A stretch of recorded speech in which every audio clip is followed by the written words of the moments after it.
Sir இப்போ பார்த்தீங்க அப்படின்னா தொகுதி மறுசீரமைப்பு அப்படின்ற ஒரு விஷயத்தை வந்துட்டு பாஜக கையில் எடுத்துக்கிறாங்க. இதன் மூலமாக வந்துட்டு திமுகவுக்கான வெற்றி வாய்ப்புகள் ரொம்ப பிரகாசமாக இருக்குது அப்படின்னு சொல்கிறாங்க. இதை நீங்கள் எப்படி பார்க்குறீங்க சார்? இந்த பேச்சை ஒரு முதல்வர் பேசினாரு அப்படி என்றால் இது இன்னைக்கு இந்தியா முழுவதும் ஒரு பெரிய அதிர்வலை ஏற்படுத்தியிருக்குதுன்னு நான் பார்க்குறேன். இது வட இந்திய ஊடகங்களை கதிகலங்க வச்சிருச்சு. நேற்று நீங்கள் ஸ்டாலின் அவர்கள் பேச்சை வட இந்திய ஊடகங்கள் அப்படியே தமிழில் ஒளிபரப்பி கீழே ஆங்கிலத்தில் ஹிந்திலையும் போடுறாங்க. இன்னைக்கு வட இந்திய மாநிலங்களில் இன்னைக்கு ஒரு கிட்டத்தட்ட இது ஒரு ஜனநாயக படுகொலை, ஜனநாயகத்துக்கு எதிரான ஒரு விஷயம் அப்படிங்கும் போது இதை எப்படி மற்ற மாநிலங்கள் ஏற்குமா சார்? தமிழகம் மட்டும் தானே குரல் கொடுத்திருக்கு. இந்த விஷயத்தை எப்பொழுதுமே அடிப்படையில் நான் தமிழக முதல்வர் மட்டுமல்ல, திராவிட முன்னேற்ற கழகம் என்ற பேரிய இயக்கத்தின் தலைவர், அது எங்களுக்கு வரலாறு இருக்கு அப்படின்னு எடப்பாடி பழனிசாமி ரொம்ப அமைதியாக இருக்க, தமிழக மக்களுக்கு ஏதாவது ஒன்றா நான் தான் போய் நிற்பேன் அப்படின்றாரு. இது போன்ற ஒரு சம்பவங்கள் அதிமுகவுக்கு எவ்வளோ பெரிய பின்னடைவை ஏற்படுத்தும்? பாருங்களா, அவருக்கு நல்லா தெளிவாக தெரியும். எதுவும் சொல்லாமல் இருப்பதன் மூலமாக எடப்பாடி முழுமையான ஒரு அடிமைத்தனத்தை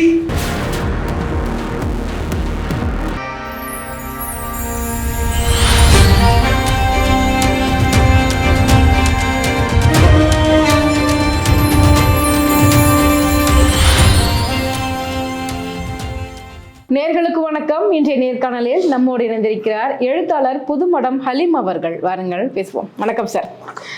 சார் இப்போ பார்த்தீங்க அப்படின்னா தொகுதி மறுசீரமைப்பு அப்படின்ற ஒரு விஷயத்தை பாஜக கையில் எடுத்துக்கிறாங்க. இதன் மூலமாக திமுகவுக்கான வெற்றி வாய்ப்புகள் ரொம்ப பிரகாசமாக இருக்குது அப்படின்னு சொல்கிறாங்க. இதை நீங்கள் எப்படி பார்க்குறீங்க சார்? அதாவது இந்த தொகுதி மறுவரை என்பதை பாஜக திருப்பி ஆட்சிக்கு வரும்பொழுதே, ஏன் புதிய பாராளுமன்ற கட்டிடம் திறப்பின் போதே நம்ம அதை பேசியிருக்கோம். காரணம், 543 பாராளுமன்ற உறுப்பினர்கள் இருக்கக்கூடிய அந்த அவையை 808 சீட் போட்டு வச்சுருந்தாங்க. 808 இருக்கைகள் சொன்னாங்க. இன்னும் சிலர் 850 இருக்கைகள் அப்படின்னு சொன்னாங்க. அப்போ இருக்கைகளுடைய எண்ணிக்கையை பாராளுமன்றத்தில் ஏன் உயர்த்தினார்கள் அப்படிங்கிற கேள்வி வந்தது. அப்போ ஏற்கனவே பாஜக அவர்களுடைய தேர்தல் அந்த மேனிஃபெஸ்டோவில் நாங்கள் எம்பிக்களுடைய எண்ணிக்கையை உயர்த்த தான் போகிறோம்னு சொன்னாங்க. ஆனால் எவ்வளோ எண்ணிக்கைன்னு சொல்லலை. இப்போ அப்பொழுதே நம்ம என்ன குரல் கொடுத்தோம்னா, கண்டிப்பாக இது தென்னகத்துக்கு பாதிக்கும். காரணம், எதன் அடிப்படையில் நீங்கள் எம்பிக்கள் இருக்காங்க? நம்ம அமெரிக்கா மாதிரி இந்தியா இல்லை. இப்போ அமெரிக்காவில் ஒரு சின்ன மாநிலத்தில் 2 செனட்டர்னா, கலிஃபோர்னியா மாதிரி பெரிய மாநிலத்துக்கும் அதே 2 பேர் தான் இருப்பாங்க. அங்கே மக்கள் தொகை கணக்கெடுப்பில் இருக்காது. மாநிலம் அவன் 1000 பேர் இருக்கானா, இவன் 1 லட்சம் இருக்கானாலாம் பிரச்சனை இல்லை. மாநிலத்துக்கான உரிமை என்பது அவ்வளவுதான். இது ஒரு நியாயமான ஒரு விகிதாச்சாரம். ஆனால் இந்தியாவில் அப்படி இல்லை. இந்தியாவில் மக்கள் தொகை கணக்குக்கு ஏற்ப தான் எம்பிக்கள் இருக்காங்க. அதாவது ஒரு பாராளுமன்ற தொகுதியில் இவ்வளவு வாக்காளர்கள், இவ்வளவு சட்டமன்ற தொகுதி, அல்லது 5 அல்லது 6 சட்டமன்ற தொகுதிக்கு ஒரு பாராளுமன்றம். அதில் இப்போ ஒரு சட்டமன்றத்துக்கு எத்தனை பேர் இருப்பாங்க? ஆவரேஜா ஒரு 2.5 லட்சம்லேருந்து 3 லட்சம் பேர் இருப்பாங்க. அப்போ இப்படி ஒரு 5 அல்லது 6 சட்டமன்ற தொகுதிக்கு ஏற்ற மாதிரியான ஒரு பாராளுமன்றம் அப்படி என்றால் எது பேஸ் பண்ணியிருக்கு? மக்கள் தொகையை பேஸ் பண்ணியிருக்கு. இப்போ நம்ம இன்னைக்கு வரைக்கும் 1971 எடுக்கப்பட்ட மக்கள் தொகை கணக்கின் அடிப்படையில் தான் இன்னைக்கும் எம்பிக்கள் இருக்காங்க. அந்த காலகட்டத்தில் 71 மக்கள் தொகை எவ்வளோ இருந்தாங்களே இந்தியாவில், அதை பேஸ் பண்ணி தான் தமிழ்நாட்டில் 39 எம்பிக்கள் இருக்காங்க. உத்தரப்பிரதேசத்தில், புதுச்சேரியில் 1, உத்தரப்பிரதேசத்தில் 80 இப்படி இருக்காங்க. மேற்கு வங்காளத்தில் 40 மக்கள் தொகைக்கு ஏற்ப இருக்காங்க. அப்போ 70க்கு பின்னாடி என்ன கொண்டு வந்தோம்? மக்கள் தொகை கட்டுப்பாடு பேசணுமா? நாம் இருவர் நமக்கு இருவர், நாம் இருவர் நமக்கு ஒருவர், நாம் இருவர் நமக்கு எதுக்கு இன்னொருவர். என்ன காரணம்? 100 கோடி மக்களை நோக்கி போயிடுச்சு, இனி தாங்காது இந்தியா, குறைக்கணும். எப்போ சொன்னாங்க? அப்போவே சொன்னாங்க. 80 கோடி வரும்போதே பயந்தாங்க, நம்ம சீக்கிரம் 100 கோடி வந்துடுவோம், வேண்டாம். ஆனால் இந்த மக்கள் தொகை கட்டுப்பாட்டை அமுல்படுத்தியதில் சிறந்த மாநிலம் தென்னகத்தில் இருக்கின்ற மாநிலங்கள். தமிழ்நாட்டில் அமுல்படுத்தணும். சொல்லப்போனால் தமிழ்நாட்டில் ஒரு மருத்துவமனை, ஒரு பிரைமரி ஹெல்த் சென்டர் போனால் கூட இருக்கும், நாம் இருவர் நமக்கு ஒருவர், நாம் இருவர் நமக்கு இருவர், விளம்பரம் வந்துக்கிட்டே இருக்கும், அரசு விளம்பரம். இந்த அவேர்னஸை கொடுத்தோம். வேணாம், ஒன்றுக்கு மேலே பெற்றுக்காதீங்க. சொல்லப்போனால் குழந்தை பேரு தடுப்பு விஷயத்தை நம்ம பெரிய அளவில் நம்ம பண்ணியிருக்கோம். இப்போ வந்து ஒருத்தர் வந்து 2 குழந்தை பெற்றுட்டாங்க, 3ஆவது குழந்தை வேணான்னு சொல்லி மருத்துவர்களே அறிவுறுத்துவாங்க. குடும்ப கட்டுப்பாடு விஷயங்களை மருத்துவமனையில் செய்து ஊக்கத்தொகையும் கொடுப்பாங்க, காசு கொடுப்பாங்க. அப்போ ஒரு தீவிரமான பிரச்சாரம் பரப்புரையை தமிழகம் செய்தது, தென்னக மாநிலங்கள் செய்தது. ஆனால் வட இந்தியாவில் அதை பற்றி பேச்சு இல்லை. அப்போ 71 இருந்த அந்த மக்கள் தொகை கணக்கெடுப்பு அதனுடைய பார்க்கும் பொழுது நமக்கு 39 MP இருந்தாங்கல்ல. அப்போ அதுக்கப்புறம் மக்கள் தொகை உயர்ந்தது. எங்க உயர்ந்தது? உத்தரப்பிரதேசல உயர்ந்தது. 5 கோடி இருக்கவன் இன்னைக்கு 25 கோடி இருக்கான். நம்ம 4 கோடி இருந்தவங்க 8 கோடி இருக்கும். அவ்வளவுதான். இரட்டிப்பா தான் இருக்கு. அவன் வந்து 4 மடங்கு கூடி இருக்கான். அப்ப எல்லாரும் அதிகமா இருக்காங்க. அப்ப இந்த வார்டு மறுவரை அல்லது வந்து தொகுதி மறுவரைன்னு வரும்பொழுது மீண்டும் மக்கள் தொகை கணக்கெடுப்பு என்று வந்தால் அப்ப 80 MPக்கள் இருக்கின்ற உத்தரப்பிரதேசம் மக்கள் தொகைன்னு போனீங்கன்னா அங்க 150-200 போயிடும். நம்ம அதே தான் இருக்கும், இல்லைன்னா 1-2 குறையும். அது குறையறதுக்கான வாய்ப்பு இருக்காது. கண்டிப்பா வந்து கூட தான் செய்யும். சரி, கூடும். நீங்க சொல்ற மாதிரி கூடுனா எத்தனை கூடிடும்? 4-5 கூடுமா? ஆனா அதே உத்தரப்பிரதேசத்துல 80 இருக்கிறது 130 ஆச்சுன்னா, ஏன்னா அங்க ஏற்கனவே மக்கள் தொகை 5 மடங்கு கூடி இருக்கு. இப்ப நமக்கு மக்கள் தொகை 1 மடங்கு தான் கூடி இருக்கு 70க்கு அப்புறம். அங்க 5 மடங்கு கூடி இருக்கு. இப்ப 5 மடங்கு கூடும் பொழுது அது நமக்கு ரெட்டிப்பு ஆச்சுன்னா அங்க அது 3 மடங்கு ஆகாதா? 80ங்கிறது 240 ஆகாதா? அப்ப இப்படி அவர்கள் எண்ணிக்கையை உயர்த்தினால், இப்ப உதாரணமா சொல்றேன், நமக்கு 39 இருக்கா, 40-42 கொடுக்குறாங்கன்னு வைங்க. இதே வந்து உத்தரப்பிரதேசத்துக்கு 200க்கு மேற்பட்ட MPக்கள் கொடுக்குறாங்க வைங்க. ஒட்டு மொத்தமா ஒரு 850 MPக்கள் வந்துட்டாங்கன்னு வைங்க. மெஜாரிட்டி வேணும். அப்போ ஒரு 500 MP வட இந்தியாலே வந்து வந்துருமே. அது மெஜாரிட்டி கிடைச்சி போயிருமே. 460 MPக்கள் வாங்கிட்டாங்கன்னா முடிஞ்சு போச்சே. நம்ம தென்னிந்திய MPக்கள் தேவையில்லையே. அப்ப என்ன அர்த்தம்? ஆட்சியை பிடிப்பதற்கு வட இந்திய MPக்களே போதுமானவர்கள். தென்னிந்திய MPக்கள் ஏதோ பேருக்கு MP-யா இருப்பான், எந்த பிரயோஜனமும் இல்லை. எந்த உரிமையும் கேட்க முடியாது, எந்த சட்டமும் போட முடியாது, எந்த சட்டத்துக்கும் போய் நம்ம போராட முடியாது. அது வந்து ஒரு பலன் அளிக்காது. கிட்டத்தட்ட இது வந்து ஒரு ஜனநாயக படுகொலை, ஜனநாயகத்துக்கு எதிரான ஒரு விஷயம். அப்படிங்கும் போது இதை எப்படி மற்ற மாநிலங்கள் வந்து ஏற்குமா சார்? தமிழகம் மட்டும் தானே குரல் கொடுக்கும் இந்த விஷயத்தை. எப்பொழுதுமே எல்லா விஷயத்துக்கும் தமிழகம் தான் முதல்ல குரல் கொடுக்கும். இந்திய எதிர்ப்பு போராட்டத்தை முதலில் குரல் கொடுத்தது யார்? தமிழகம் தான். இந்த இந்தியை திணிக்க கூடாதுன்னு சொல்லி குரல் கொடுத்தது தமிழகம். மாநில சுயாட்சிக்கு முதல்ல குரல் கொடுத்தது யாரு? தமிழ்நாடு. இன்னைக்கும் ஒன்றிய அரசுடைய அந்த பாசிச போக்கை எதிர்க்கின்ற குரல் தென்னகத்திலிருந்து தான் வருது. தென்னகத்தில் தான் சூரியன் உதிக்கும் என்று அண்ணா சொன்னார். அது மேற்கில் உதிக்காது, தென்னகத்திலிருந்து உதிக்கும், தெற்கே இருந்து உதிக்கின்ற சூரியன் அப்படின்னாரு. இப்போ இன்னைக்கு நேற்று திரு ஸ்டாலின் அவருடைய பேச்சை கேட்டால் தெரியும். இது தேர்தல் நேரம், இந்த தேர்தல் நேரத்தில் நாங்களாம் வாயை மூடிட்டு இருப்போம்னு நினைச்சிடாதீங்க. இப்பொழுதும் நான் தான் தமிழகத்துடைய முதல்வர். இப்போ நீங்கள் வந்து பாராளுமன்றத்தில் இப்படி ஒரு சட்டத்தை கொண்டு வந்துட்டீங்கன்னா, இப்படி எண்ணிக்கையை நீங்கள் அதிகாரப்பூர்வமாக அறிவிக்கின்ற வேலையை பாராளுமன்றத்தில் பேச ஆரம்பித்தால் நாங்கள் தெருவில் இறங்கி போராடுவோம். முதல்ல நான் தான் கீழே இறங்கி வருவேன். என்னை போன்று தமிழக மக்கள், ஒட்டுமொத்த மக்களும் தெருவில் நின்றுட்டு போராடுவாங்க. இது வந்து நீங்கள் நினைக்கிற மாதிரி இல்லை. பழைய திமுகவை பார்க்க வேண்டியிருக்கும். இந்திய எதிர்ப்பில் திமுகவை பார்த்தீங்கல்ல, 60களில் 70களில் அது போன்று பார்க்க வேண்டியிருக்கும். அடிப்படையில் நான் தமிழக முதல்வர் மட்டுமல்ல, திராவிட முன்னேற்ற கழகம் என்ற பேரியக்கத்தின் தலைவர். அது எங்களுக்கு வரலாறு இருக்கு அப்படின்னு ரிட்டாலியேட் பண்ணியிருக்காரு. ட்ரம்ப் தான் பண்ணுவாரா? ட்ரம்ப் தான் ரிட்டாலியேட் பண்ணுவாரா? ஸ்டாலின் ரிட்டாலியேட் பண்ணியிருக்காரு. எச்சரிக்கை திரு மோடி அவர்களே, எச்சரிக்கை, நாங்கள் வீதியில் இறங்கி போராடுவோம், மக்கள் திரளாக போராடுவோம்.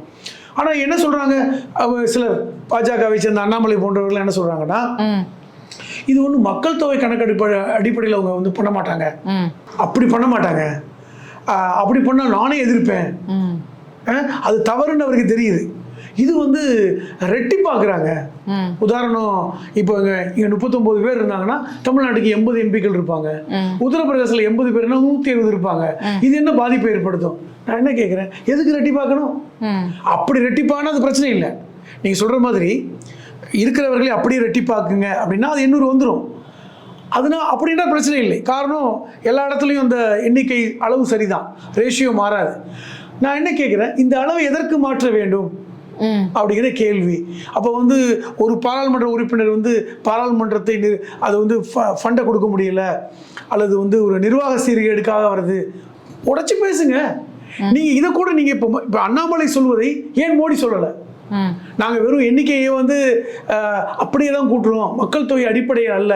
திருப்பி திருப்பி திரு ஸ்டாலின் கேட்கின்ற ஒரே கேள்வி, அல்லது ஸ்டாலினை ஒட்டி நாம் எல்லோரும் கேட்கின்ற கேள்வி, நீங்கள் இந்த வார்டு மறுவரை, அதாவது எம்பிக்களுடைய எண்ணிக்கையை மக்கள் தொகை கணக்கின் அடிப்படையில் செய்வீர்களா அல்லது செய்ய மாட்டீர்களா? நாங்கள் செய்யவில்லை என்று உத்தரவாதம் கொடுப்பீர்களா? அவ்வளவுதானே, சிம்பிள். அதை எதுவுமே நாங்கள் சொல்ல மாட்டோம், அப்போ பார்த்துக்கிறோம் அப்படி என்றால், அப்போ உங்கள் மேலே எங்களுக்கு டவுட் வருதா இல்லையா? இப்போ நீங்கள் அண்ணாமலைக்கால சொல்ல முடியுது, ஏன் மோடியால சொல்ல முடியல? இந்த கேள்வி வருது இல்லை? இதில் இன்னொரு விஷயம் என்ன அப்படின்னா, எடப்பாடி பழனிசாமி அவர்கள் இது குறித்து வாய் திறக்கவே இல்லை, எதுவுமே பேசவே இல்லை. விஜய் கூட பார்த்தீங்க அப்படின்னா எதிர்த்து ஒரு அறிக்கை வந்து விட்டுருக்கிறாரு, சீமான் கூட வந்து எதிர்த்து பேசியிருக்கிறாரு. எடப்பாடி பழனிசாமி ரொம்ப அமைதியாக இருக்க, தமிழக மக்களுக்கு ஏதாவது ஒன்றா நான் தான் போய் நிற்பேன் அப்படின்றாரு. இது போன்ற ஒரு சம்பவங்கள் அதிமுகவுக்கு எவ்வளோ பெரிய பின்னடைவை ஏற்படுத்தும் பாருங்களா? அவருக்கு நல்லா தெளிவாக தெரியும், அடுத்த நிதிஷ்குமார் அவர் ஜெயித்தாலும் ஜெயிக்கவில்லை ரெண்டு ஒன்று தான். அவர் ஜெயித்தாலுமே அவர் 6 மாதம் தான் நம்ம வச்சுருப்பாங்க. நிதிஷ்குமாருக்கே இப்படி ஒரு நிலைமை, நமக்கு ஏமாத்திரம். பாராளுமன்றத்தில் பெரும்பான்மை இல்லாத ஒரு ஆட்சிக்கு உதவியாக இருக்கின்ற நிதிஷ்குமாருக்கே இப்படி ஒரு நிலைமை. 20 வருடங்களாக முதல்வராக இருந்த நிதிஷ்குமாருக்கே ஒரு நிலைமை. நிதிஷ்குமார் பையனை கொண்டு வராங்க, அவரே தூக்கி காலி பண்ணிட்டாங்க. அப்போ அவருக்கு அது தெரியும் ஒன்று. இரண்டாவது, இந்த விஷயத்தில் குரல் கொடுத்து நம்ம என்ன பண்ண போகிறோம்? நீ சொன்னது மாதிரி வெற்றி பெற்ற அப்புறம் பார்த்துக்கலாம். நான் என்ன சொல்ல, குறைந்தபட்சம் மற்ற கட்சிகள் சொல்கிறாங்கல்ல, இது கூடாது, இந்த இந்த இந்த இந்த எண்ணிக்கையை வந்து மக்கள் தொகை கணக்கின் அடிப்படையில் நம்ம செய்யக்கூடாது, இந்த அறிக்கையை விடுதலை எடப்பாடிக்கு என்ன பிரச்சனை? இது ஒன்றும் கஷ்டமான பிரச்சனை இல்லையே. இதை சொல்வதற்கு நீங்கள் வந்து ஒரு தயக்கம் தேவையில்லையே உங்களுக்கு? அப்போ இது கூட சொல்ல முடியாமல் அடிமைப்பட்டிருக்கிறார் அப்படின்னு உதயநிதி ஸ்டாலின் பாணியில் தான் சொல்லணும். அவர் என்னங்க, அவருக்கு அவ்வளோதான் முடியும், அவர் என்ன வச்சுக்கிட்டா வந்து வஞ்சனை பண்ணுறாரு, அவருக்கு சொல்ல முடியல, அவருக்கு மேலே உள்ள எஜமா வந்து பிரச்சனை பண்ணுவாங்க, அவர் எதுக்குங்க இதுக்கெல்லாம் போய் சொல்ல போகிறாரு? இப்போ இந்த அளவிற்கு ஒரு மாநில உரிமை, மாநில சுயாட்சி, அதாவது மாநில சுயாட்சி பேசிய பேரறிஞர் அண்ணாவின் பெயரால் இருக்கின்ற ஒரு கட்சியின் பொதுச் செயலாளர் இன்னைக்கு இதுக்கு கூட சொல்ல முடியாமல், இன்னைக்கு அது வாய் மூடி இருந்தால் கூட பரவாயில்லை, அதை பற்றியே பேசாமல், அதுக்கு எனக்கு சம்மந்தமே இல்லை, அது நடக்காதுங்க, இன்னும் நீங்கள் எடப்பாடிகிட்ட கூர்ந்து கேட்டால் அது நடக்கும்போது பார்த்துக்கலாம். ஏன்னா குடியுரிமை திருத்த சட்டம் கொண்டு வந்த போது கூட முஸ்லீம்கள்லாம் போய் கேட்டாங்க, முஸ்லீம் அமைப்புகள் எல்லாம், இந்த மாதிரி ஒரு குடியுரிமை திருத்த சட்டம் கொண்டு வந்துட்டாங்க, முஸ்லீம்களுக்கு பிரச்சனை. அப்படிலாம் நடக்காதுங்க, நான் இருக்க பார்த்துக்கிறேன், அப்படிலாம் இங்கே ஒன்றும் பண்ணிட மாட்டாங்க. சட்டம் ஒன்றிய அரசு கொண்டு வர சட்டம், நான் ஒன்றுமே பண்ண மாட்டேன், அதெல்லாம் பார்த்துக்கலாம், நம்மளை மீறி நடந்துடாது. இப்போ இப்படி சொல்லக்கூடிய ஒரு நபர் இதையும் தான் சொல்லுவார், அது வரும்போது பார்த்துக்கலாம், இன்னுமா கொண்டு வந்துட்டாங்க, பாராளுமன்றத்தில் முதல்ல பேசட்டும். ஸ்டாலின் வந்து வெறுமனே கற்பனையோடு பேசுகிறார். குறைந்தபட்சம் அண்ணாமலை இல்லை மக்கள் தொகை கணக்கு அடிப்படை நடக்கல, ஏன்னா அது நியாயம் இல்லைன்னு குறைந்தபட்சம் அவர் சொல்றாருல, மக்கள் தொகை கணக்கின் அடிப்படையில் நடக்கல, அது வந்து எண்ணிக்கையை தான் கூட்டுறாங்களே ஒழிய அது சரிவிகிதமாக கூட்டப்படுது, அதனால வந்து அந்த ரேஷியோ மாறாது அப்படின்னு சொல்றாருல்ல குறைந்தபட்சம். ஏன்னா அப்படி கூட்டினால் அது வந்து ஒரு பெரிய அளவில் பாதிப்பை ஏற்படுத்த போதில்லை. அதை வந்து ஒன்றிய அரசு இன்ன வரைக்கும் பேசலைங்கிறது வேற, அதையாவது காப்பி பேஸ்ட் பண்ணலாம்ல. அண்ணாமலை சொல்றத அப்படி காப்பி பேஸ்ட் பண்ணி, ஏங்க அப்படிலாம் மக்கள் தொகை கணக்கின் அடிப்படையில் அவர்கள் செய்யலைங்க, ஸ்டாலின் அவர்கள் வந்து பொய் சொல்றாருங்க சொல்லலாம்ல. எதுக்கும் சொல்லாமல் இருப்பதன் மூலமாக எடப்பாடி முழுமையான ஒரு அடிமைத்தனத்தை தழுவி விட்டார் அப்படின்னு நம்ம வந்து அதை ஒத்துக்குதான் வேணும். அதனால இன்னைக்கு மக்கள் அவர் சொல்றதை யாரும் அவர் சொல்லுவாரு அப்படிங்கிறது கேட்கவும் இல்லை, அவர் அவ்வளவுதாங்க அவருடைய சீன். அப்ப வந்து பாஜக தமிழகத்துல கால் ஊன்றும் அப்படின்ற ஒரு கனவு வந்துட்டு முற்றிலுமாக தவிர்க்கப்பட்டது அப்படின்னு எடுத்துக்கலாம் இல்லையா? கண்டிப்பா. இது எப்பவுமே வந்து பாஜக இன்னைக்கு வாய்ப்பு இல்லைங்க. இன்னைக்கு மக்கள் வந்து நேற்று திரு ஸ்டாலின் அவர்களுடைய அந்த பேச்சு அது இது வட இந்திய ஊடகங்களை கதிகலங்க வச்சிருச்சு. நேற்று நீங்கள் ஸ்டாலின் அவர்கள் பேச்சை வந்து வட இந்திய ஊடகங்கள் அப்படியே தமிழில் ஒளிபரப்பி கீழே வந்து ஆங்கிலத்தில் ஹிந்திலையும் போடுறாங்க. இன்னைக்கு வட இந்திய மாநிலங்களில் இன்னைக்கு ஒரு பெரிய ஈர்ப்பு ஏற்பட்டிருக்கு. ஐயோ இப்படி ஒன்று நடக்குதா, தென்னகத்திலிருந்து திரு ஸ்டாலின் பேசுறதை கேட்டு இது உண்மையா? இன்னைக்கு எல்லா மாநிலங்களும் இந்த கேள்வி கேட்குறாங்க. இப்போ இது வந்து தமிழக மக்கள் இன்னைக்கு ஒரு மோசமான ஒரு பாஜக ஆட்சி தமிழ்நாட்டில் வந்துட்டா என்ன ஆகும்? இது நம்ம முழுமையாக நடமாட முடியுமா? இது வந்து நம்முடைய தமிழ்நாட்டுடைய அந்த மாநில உரிமை வந்து குழி தோண்டி புதைக்கப்பட்டு விடுமே, நம்ம காலங்காலமாக இருந்த அந்த இது எல்லாமே போயிடுமே என்கிற அச்சப்பட்டிருக்கிறார்கள் இன்னைக்கு. அதனால இந்த தேர்தலுடைய வாக்கு இது பார்த்தீங்கன்னா இன்னைக்கு இந்த நேற்று திரு ஸ்டாலின் அவருடைய பேச்சுக்கு அப்புறம் கண்டிப்பாக சொல்றேன், அதனுடைய எண்ணிக்கை கூடி இருக்கும். திமுகவுக்கான ஆதரவு எண்ணிக்கை கூடி இருக்கும்னு நான் பார்க்குறேன். ஏன்னா எல்லாருமே இன்னைக்கு உணர்ச்சி வசப்பட்டாங்க. இந்த பேச்சை வந்து ஒரு முதல்வர் பேசினாரு அப்படி என்றால், எனக்கு ஆட்சி முக்கியம் இல்லைங்க, யாரெல்லாம் ஆட்சி பண்ணிட்டு போங்க, தமிழ்நாட்டோட உரிமை முக்கியம்னு பேசுறீங்க பாருங்க. இது இன்னைக்கு இந்தியா முழுவதும் ஒரு பெரிய அதிர்வலை ஏற்படுத்தி இருக்குதுன்னு நான் பார்க்குறேன். கண்டிப்பாக சார். அதுவும் இல்லாமல் பார்த்தீங்க அப்படின்னா தமிழகம் உட்பட தென் மாநிலங்கள் இந்த ஒரு சட்டத்தை நோக்கி கடுமையாக எதிர்க்கும் பட்சத்தில் இந்த சட்டம் வாபஸ் பெறப்படுமா இல்லை வீம்புக்குனாலும் நிறைவேற்றும்? அதாவது இந்த 3 வேளாண் சட்டங்கள் கொண்டு வந்தாங்க. 3 வேளாண் சட்டங்கள் கொண்டு வந்ததுக்கப்புறம் டெல்லி முற்றுகை நடந்துச்சா? இன்னைக்கு வட இந்தியா முழுவதும் இந்த விவசாயிகள் வந்து டிராக்டரில் போய் டெல்லியை முற்றுகையிட்டாங்க. அது ஒரு நாள் நடக்கலை, அது கிட்டத்தட்ட ஒரு வருட காலம் வந்து முற்றுகை நடந்தது. அதுக்கப்புறம் இந்த சட்டத்தையே வித்ட்ரா பண்ணாங்க. ஸோ மக்களுடைய எழுச்சி, மக்களுடைய கோபம் கண்டிப்பாக வந்து எல்லா அரசையுமே வந்து அசைத்து பார்க்கும்.